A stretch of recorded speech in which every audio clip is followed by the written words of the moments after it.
We are always busy, isn't it? But sometimes it's important to take a short break and focus on things that are really important. The future and the potential of our child is a parent's top priority. So, dear parents, welcome to another episode of Dear Parents. In this series, it's our sincere endeavor to help you with all the tools and advice which we have accumulated over the years so that you and we can together help unlock the best potential of your child. So, in today's episode, we'll be taking some questions and concerns of parents from across the country who have written to us, and I'll be addressing them over to all of you so that you can also learn and implement some of those strategies for your child. So, hey Cyril, let's have some questions of the day. Dear Vamsi, my son Arjun is very passionate about clearing JEE Advanced and becoming an engineer, but he becomes very stressed and sad when he gets lower marks than he expected in his exams. Seeing your son face disappointment is never easy as a parent, and I hope I am not putting too much pressure on him. I never scold him about the marks he gets, but I think he takes it hard on himself. He does not talk to me about it much, but it is very evident. Do you have any advice that can help me guide Arjun through academic disappointment? This question was from Deepak R. Thank you, Deepak, for posting this question, and I'm very sure many parents out there will relate to this. So, my first advice and my first suggestion to all the parents watching this is that it's okay. Really, it's important for you to understand that this is natural, this is completely okay. So, my first advice is not what to do with your kids. My first advice is to all the parents watching this that it's completely natural, okay? Don't make a big deal out of it. Okay, so with that out of the way, let's come back to the question and let's figure out some of the strategies which I have seen working well with the students, and I'll share few with you guys. तो सबसे पहले ये समझना बहुत जरूरी है कि why does the child get demotivated? Okay, so the demotivation comes from the fact because typically इन बच्चों के साथ ये होता है कि till 10th standard most of them are doing very well in school. They are the toppers or probably come in the top 5 ranks. They get very high percentage marks like 90, 85. 80 के नीचे तो बहुत कम होते हैं, right? The moment they enter into this preparation for JEE, in Arjun's case, or even let me extend this to other competitive exams like NEET and all, these examinations, by the nature of the way these exams are, the questions are relatively tougher than what those kids are exposed to in their typical 10th standard board or school examinations. तो ये जो reason है समझना बहुत जरूरी है as a parent, because as a parent हमारी expectation बच्चों को लेके ये होती है कि 10th तक तो he is getting 85, 90, so they will continue that streak even in 11th and 12th JEE preparation or NEET preparation, but ऐसा नहीं होता है. So as a parent, please understand and be aware about this fact that in an exam like JEE, even if the child is scoring a 35 or a 40% marks in their final JEE exam, it's a good percentage, right? And they'll get through or probably get a good rank as well. So even the mock test, the test which they give to their coaching institutes or wherever they are going are designed in such a way that they will get less marks. Now, if they are getting less marks, that doesn't mean the child is necessarily doing bad. Now, it takes little time for the kids to get accustomed to this and get used to this. But as a suggestion to the parent, please understand this is normal. So don't make a big deal out of it. So that's part one to the whole, this question. अब आते हैं दूसरे part पे. The second part is, let's assume that even after all of this, the child is in knowledge about this aspect. As a parent, you also know this, and let's say the preparation has happened for 1 year, and let's say the child is in 12th standard, and he or she is still continuing to exhibit this behavior, and he or she gets very disappointed, right? So I'm not very sure Arjun is in class 11th or class 12th, but let me also address this other part. Let's say if Arjun was in class 12 and he's getting demotivated in this exam, so then as a parent, आपको क्या करना चाहिए? Okay, so this is little important, guys. So there are 2-3 steps, and I want you to focus on this. So first and foremost, there are 2 things which I have seen personally working very, very well with kids, and this is something which I suggest to the students. There are 2 things here. First and foremost is, when you fail, don't fail the lesson. So this is the motto which I go by, and this is a motto which I tell my students, and this has worked fantabulously. So इसको थोड़ा elaborate करते हैं. What does it mean? So I'll repeat. When you fail, don't fail the lesson. What it means is that when you are given a test or you've given some, examination, and you get less marks, the first thing which happens is you get disappointed, which is natural and okay. But you should focus on the learnings. So when you have got less marks, right, I'm sure there's something which resulted in that. So you need to focus on the reason for failure. And this is important is because I have seen lots of students focusing on the brooding part of it rather than the learning part of it. Which gets me to the second funda, which is even 1 minute. If you are spending on brooding, that 1 minute is a sheer time wastage. Okay. So क्या करना चाहिए? So as a parent, आपको ये करना चाहिए कि you need to analyze the nature of the depression of the child.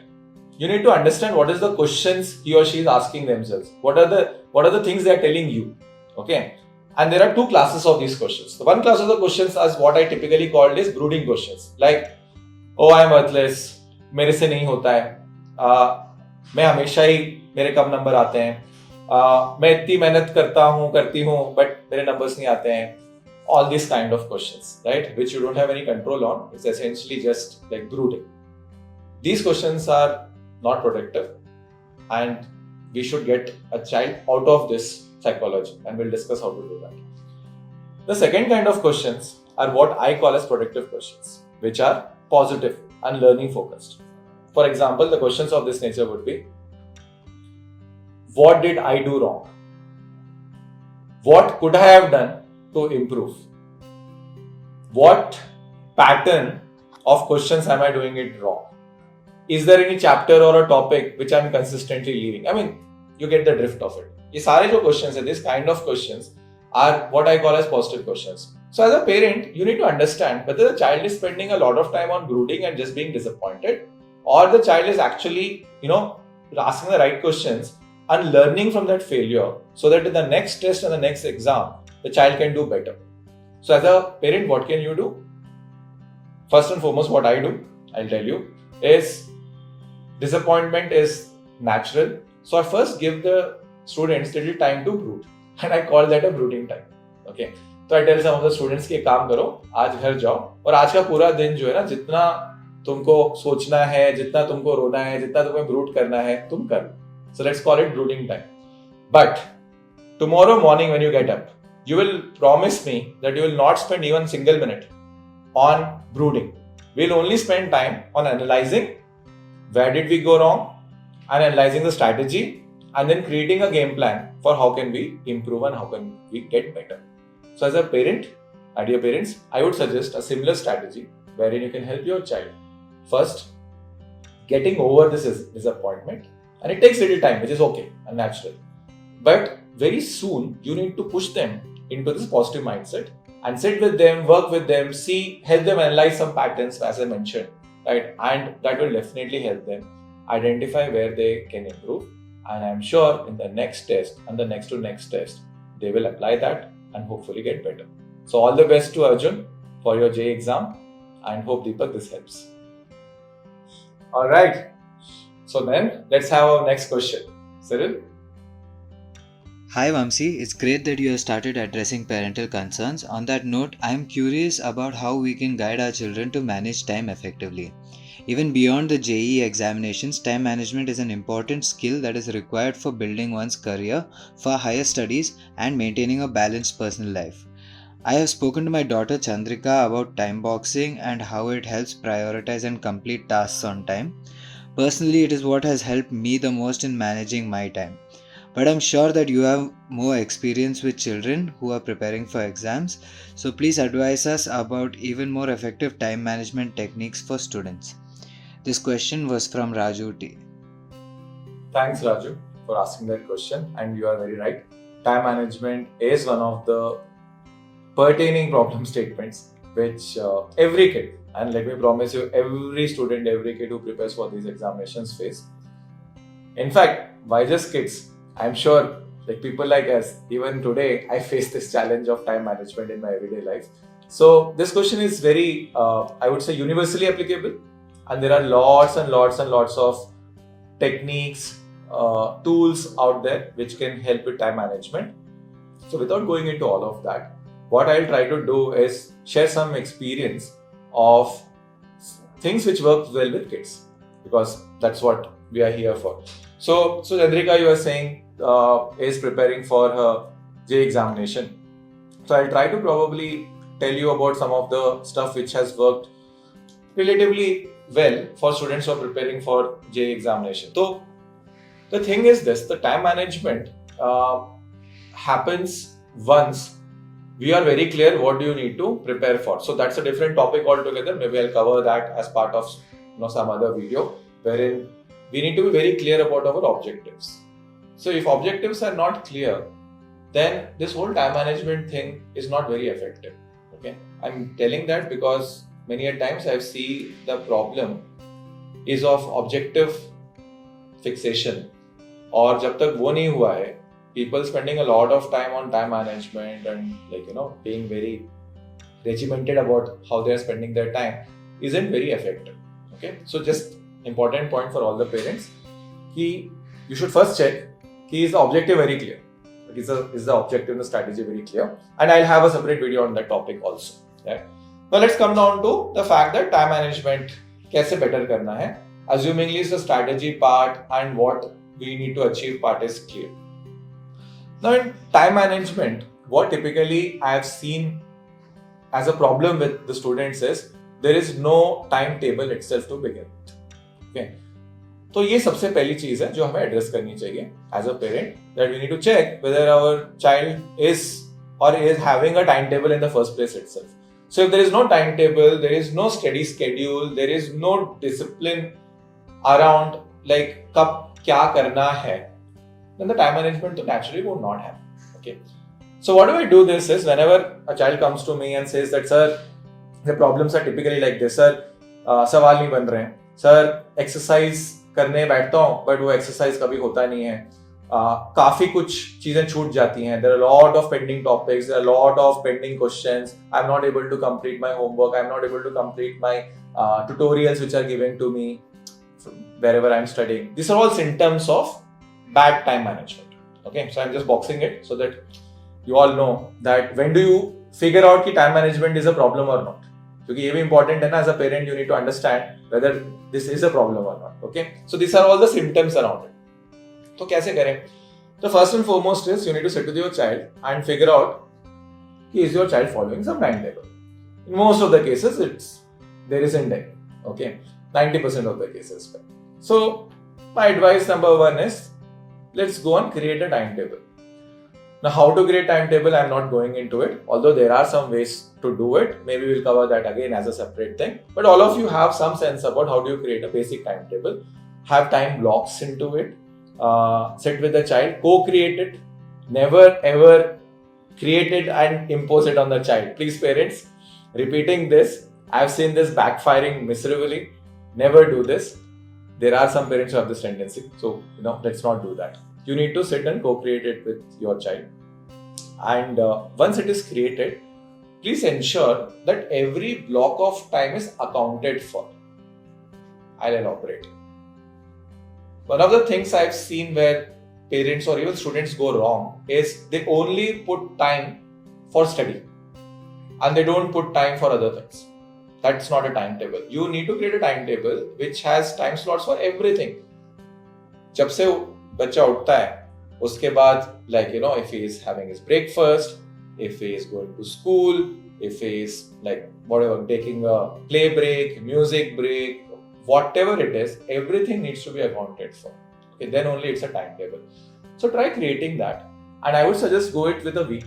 No point of creating for the entire month or a year. Right? Just create it maybe for 6 days, 7 days, and that's the starting point. That's the number one step. Please trust me, whatever you will create will never get followed. So as a parent, be prepared with that. Okay, be comfortable with that. But creating is important because अगर create ही नहीं करेंगे तो कुछ नहीं होगा. The first step is creation and then audit it. Right? Audit it every day or every week.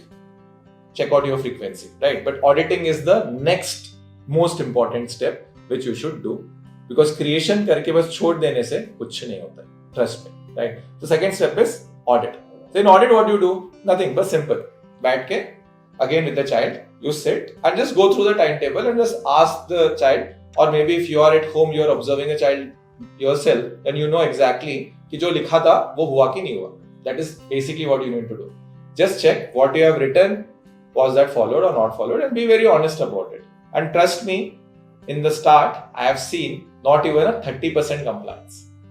So don't get scared about it, right? And don't let that stop you from following it.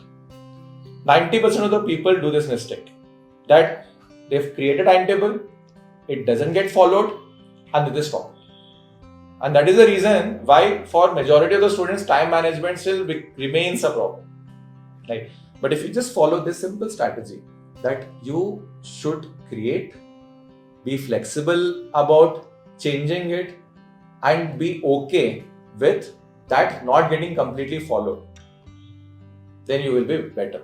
And you will be on a path to actually create a timetable which ultimately will get followed, right? So there's the second step, which is audit. So do it audit. Continue to do this audit every day. And after 6 or 7 days, you will understand a new pattern. Now, basis that pattern, next week का timetable फिर बनाएंगे. Because now you understand that यार ये जो time मैंने बीच में लिखा है, that he will study, he never studies.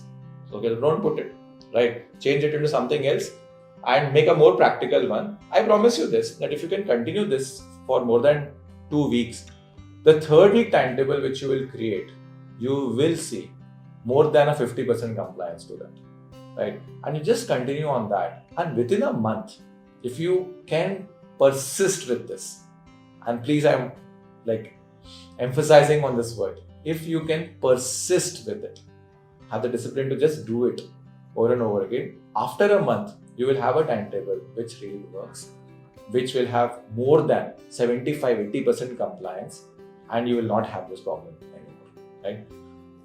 So guys, this is some of the strategies which has really worked.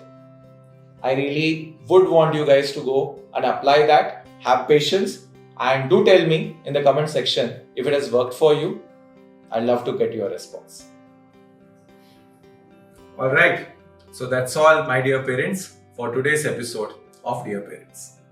Hope the topics we discussed today were helpful, and do let me know if some of those strategies you had success with your children. So till then, stay tuned. Please take care. This is Vamsi signing off.